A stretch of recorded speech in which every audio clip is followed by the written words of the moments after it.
What's up, fellow Funko Pop collectors and toy collectors and comic book collectors?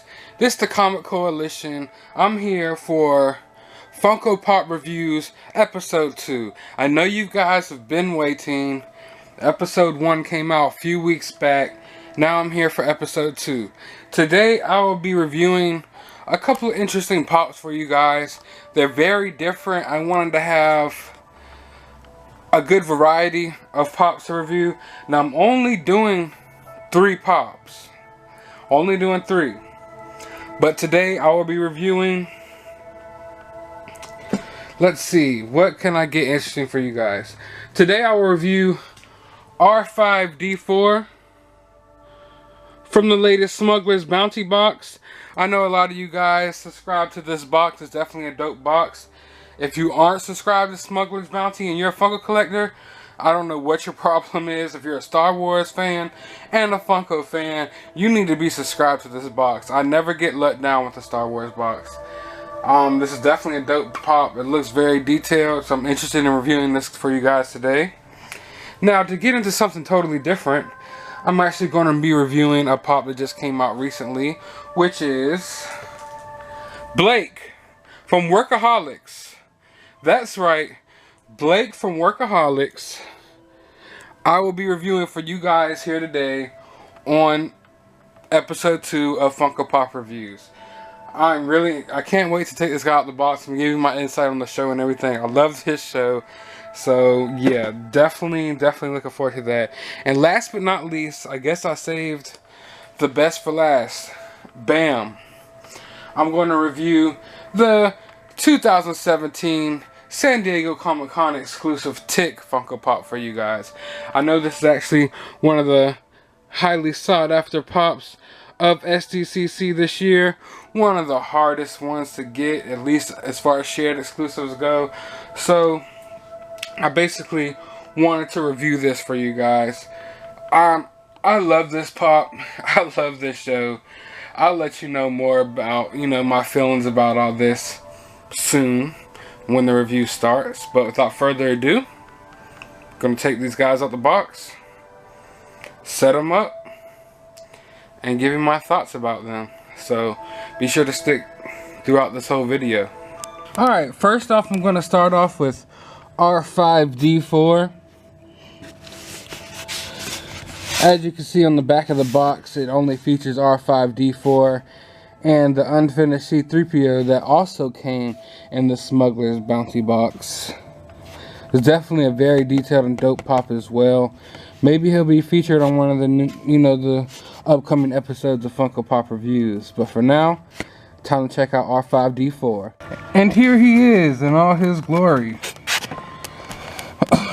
Now, one thing I could definitely say I like about this pop is the details on it. It looks extremely weathered. Definitely doesn't look like a clean pop. Now, as I always tell you guys, my camera will do these toys no justice as far as details go. But I'm pretty sure you can make out that he looks really dirty. He looks completely filthy, which is awesome to me. Like, whoever weathered this down with the paint apps did an amazing job, because I believe that he is a dirty droid. A droid that's maybe seen a few sandstorms, maybe even rusted a little bit. Overall, I can honestly say I'm very pleased with this pop.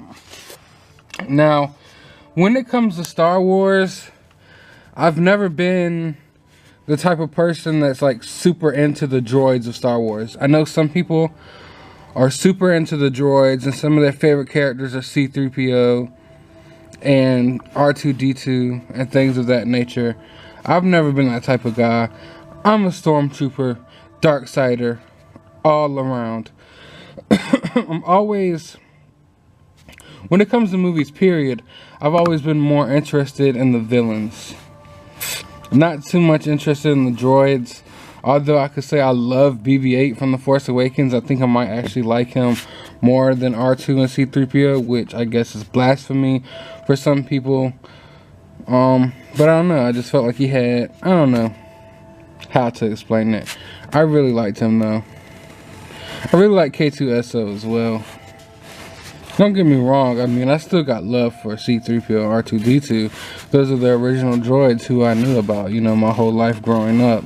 But, I don't know, like I said, I'm just not big into droids. But even without me being big into droids, I can still acknowledge that this is a very dope pop. They did an awesome job on it. And like I said, my favorite part is just the all-around weathering that they did on it. He looks filthy. Looks like you need to take some Clorox to him. Maybe some wet naps, something. But yeah, overall, I think they did an amazing job with this pop. Now, if it was just a pop and it didn't look dirty and it didn't have the definition of detail with the paint jobs to make it look, you know, like it's been out in the desert and things like that, then I wouldn't be as impressed with this pop. But because of the paint apps, it's what really sold me on it. Even the top, look at the top. Even the top just looks blemished, you know? And I assure you, this is not an old pop that I collect dust. This is the first time out of the box. That's just how good the paint apps are. Like, it looks dusty kind of on top. You can see the stains everywhere. Almost like a toilet in the subway or something.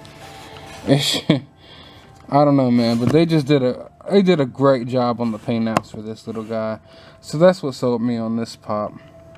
So let me know, what did you guys think about this pop? What did you think about this month's Smuggler's Bounty box? You know, how do you feel about this character period in the movies? Were you able to pick his 40th anniversary Black Series figure up? Let me know all that in the comments below and we could talk Star Wars. But for now, this little guy is going back in his miniature pop box prison. So say bye. And hopefully we will see him again. And secondly, I have the Blake Funko Pop from the show Workaholics. Now, if you don't know, this show comes on Comedy Central. It is a great, hilarious, just all around funny ass show. One of my favorite shows within the past few years, definitely.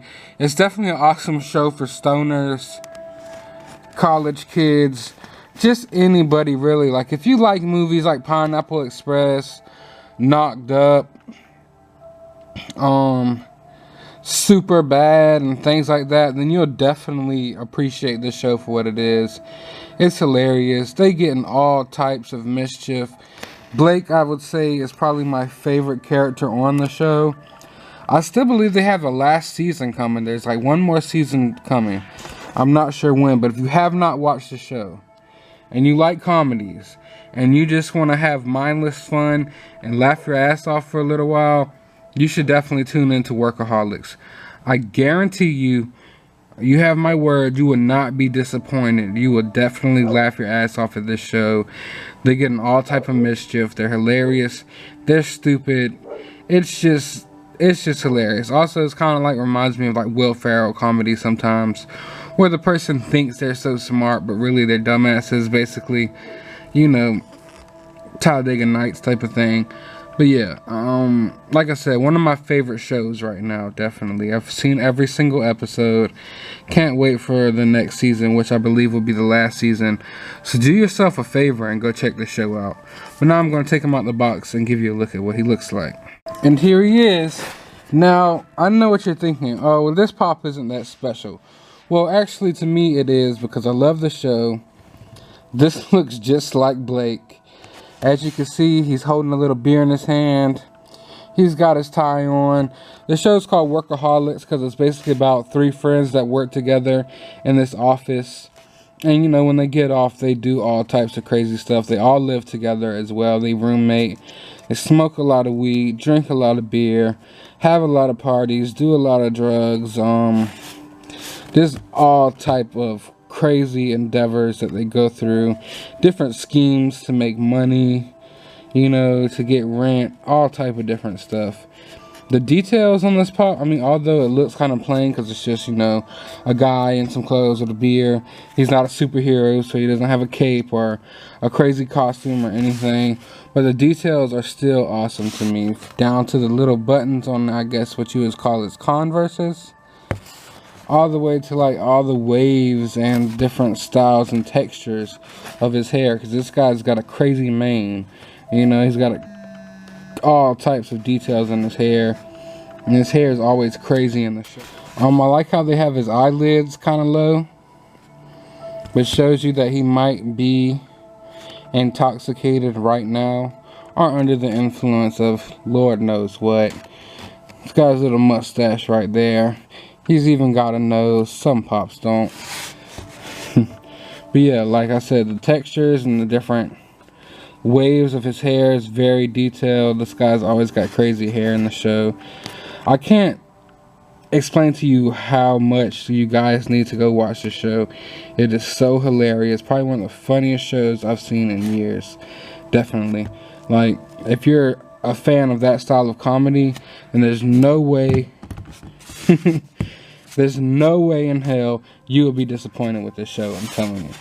So yeah, I had to get the pop. I'm going to get all 3 of them. But Blake was the first one I found.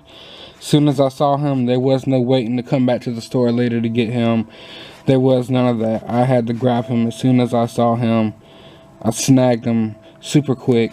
Thing about these pops are they're going to be a little harder to find than a lot of pops, because for the sole reason that they don't produce as many of these type of pops for smaller shows than they do for, let's say, like, you know, a Marvel movie or something. You'll find those pops in every store around the place.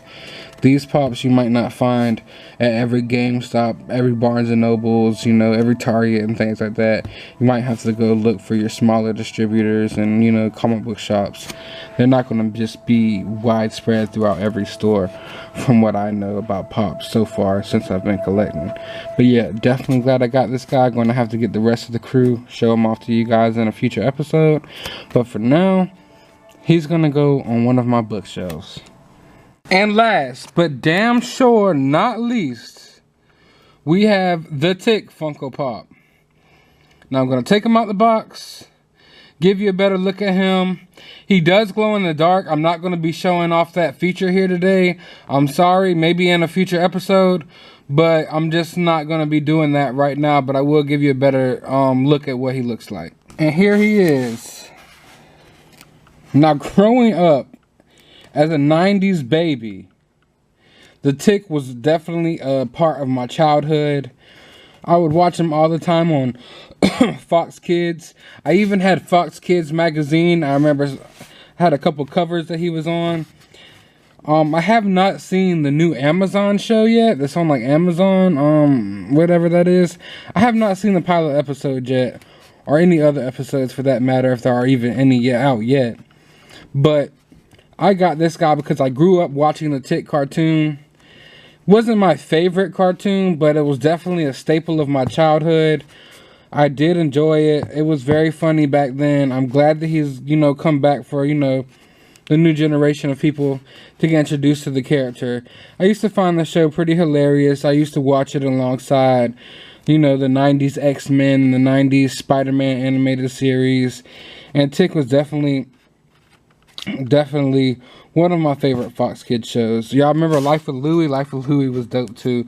But yeah, the main reason why he was such a big one for me is because I'm a 90s baby. I love all things retro 90s.